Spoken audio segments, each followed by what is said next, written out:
dhe nuk e dua atë gram finance nga kusht, nga banor, që kojnë tjepat për vend 10.000 lekë, naftë 30.000 lekë, kurrë. Po mira mi pasur nuk e dua, sepse edhe mbrojtja del më e mirë me të drejtën. Si po më del. Dhe tash i bëj thirrje jo kompanisë, por qeverisë shtetit. Si mund të ndërtoshti në Ligatin, në lagunë, ku ka një ligj natyror, që aq sa metra katror zoti mbi Ligatin, se Ligatina ose laguna është pjesë e detit. Është pjesë e detit, si ti je me trup, me mendje, me keme, ato janë këpucë. Pra, kur të duash, deti e vesht atë atë. Kur doj deti, ishte një rëmbim, një vërshim, një rritje nivelli detit, e ka pjesën e vetë dhe e pushton sa herë doj.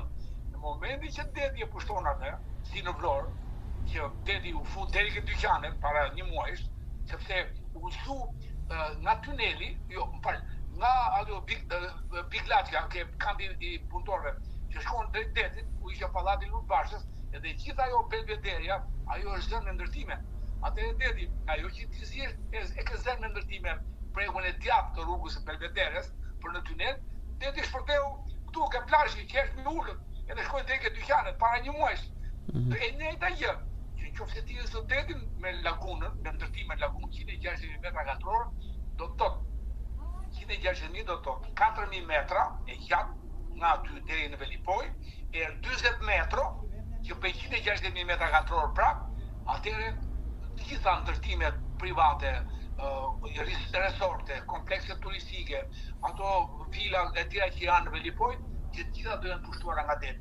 Pra, dëmi nuk është thjesht që ti ndërtone mund ta kesh dhe mirë aty, deti vjen ke platforma jote, ti ke bërë platformë të ngritur, nuk të ndodh gjë. Por deti do shfryj në veri të këtij kompleksi, në veri që është Velipoja, që ata banor që kanë investimet e tyre në formë vila apo ndërtime të lehta apo ndërtime të mëdha komplekse. Pra, ky është gabimi i dytë shkencor për mua.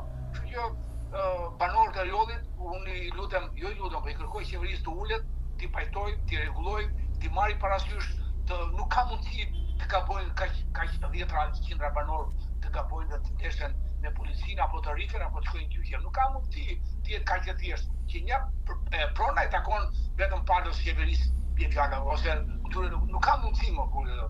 Prandaj unë them, edhe sikur ti je kështu, ti bindem, s'ke drejt të ngrihesh.